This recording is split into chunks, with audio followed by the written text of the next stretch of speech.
Then this is your first class doing the online for the financial management, and I'm trying here to explain to you regarding chapter 9, which is the capital budgeting decision criteria. In this chapter, I will divide it into three. The first one is the discounted payback period.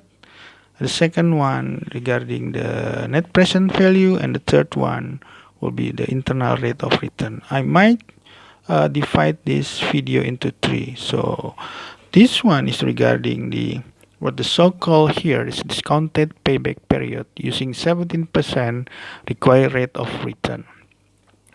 So actually, if someone wants to invest into, let's say, the machine, the initial investment in this example is the 10,000 in here. Okay. If you invest the 10,000 here, so the investor is actually want to know how long does it take to him for the break-even point. This is what we call only the payback period here. But the problem with the payback period, they don't consider the time value of money. So that's why I explained to you regarding what the so-called discounted here, where you discount the here the undiscounted free cash flow. If you see here, if it's only using the payback period, if you invest this 10,000, the payback period here in the cash flow stream is it will only take you 2 years, which is after the 2 year, the third, the fourth, or the fifth year is your cash flow. Okay, which means that your profit. In this method, I'm going to use discounted payback period using the what so-called present value interest factor. So this is not annuity because the value of each cash flow is different. If the value is the same, you might use the annuity at the end of the period. Okay, let's try with this. Uh, this you can use the table. Okay, if you multiply the 6,000 with this present value discounted, then the future the free cash flow will be, let me see the here, will be 5,163. Okay, and for here it just simply you multiply with this. Okay, if you multiply this with this, it will be this is the value 2,924, and this one 1.872, and then 1,068, and then 456. Okay,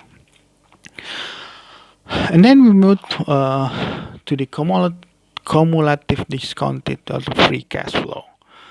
The first one, this is the symbol is minus because when remember that for the initial outlay or initial investment, if you take money from your cash flow, the symbol should be minus here.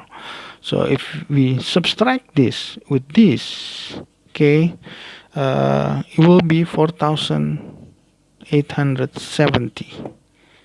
Okay, this is on the first year, and then on the second year, then you subtract with this value, subtract with this, so it will be the result will be 1,946,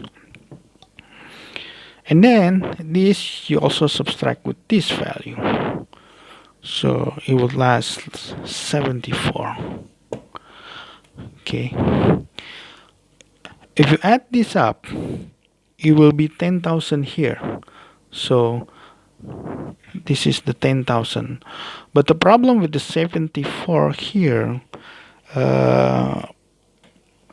you have to not subtract with this 1,068, but then 74 you have to divide it with 1,068, and the result will be Uh, Hold on. The result will be 0.07. 0.07. So the discounted payback period for this project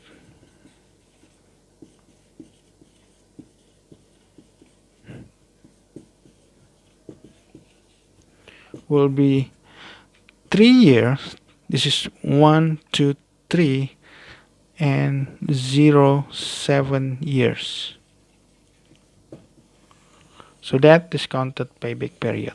If you if you consider the time value of money, then it will be longer than 2 years. Okay, I think that's for the discounted payback period. If you have any question, you can send me a message. Thank you.